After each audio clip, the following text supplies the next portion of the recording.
Hari ni hamba nak tengah makan dekat Gerobok Salai. Gerobok Salai ni Jalan Pedas Linggi.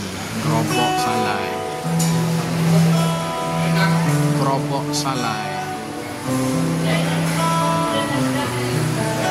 Hari orang ramai. Ni tempat ambil makanan dia.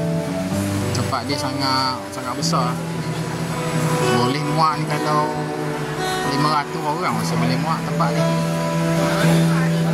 Satu pusingan 500 orang boleh makan. Macam-macam jenis salai ada. Daging salai, itik salai,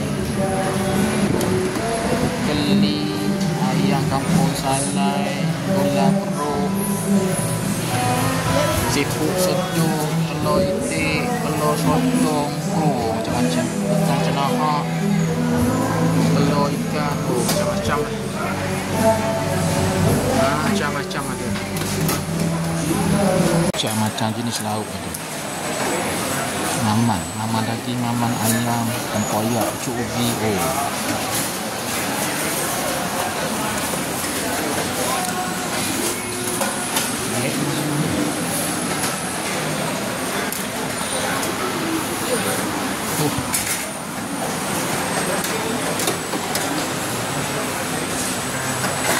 Macam tu.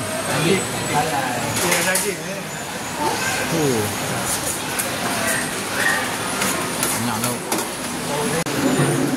Ni tempat makan dia. Extra tempat makan dekat belakang. Besarnya. Ada sungai kat belakang ni rupanya. Tak perasan kalau tak makan kat sini ya.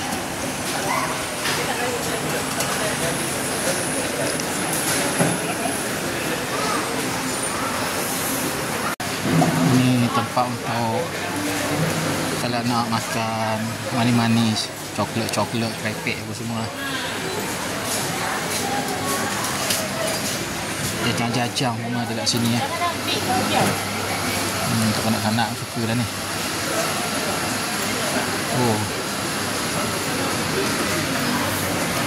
Tak buat air dia. Tak buat air. Kelisa. Ni cashier dia. Cashier kat depan tu ada tempat karaoke sikit lah. Depan tu. Itu pintu masuk dia. Pintu masuk. Ni tempat makan utama dia. Memang besar tempat ni. Okey lah, kita nak bayar, nak balik lah.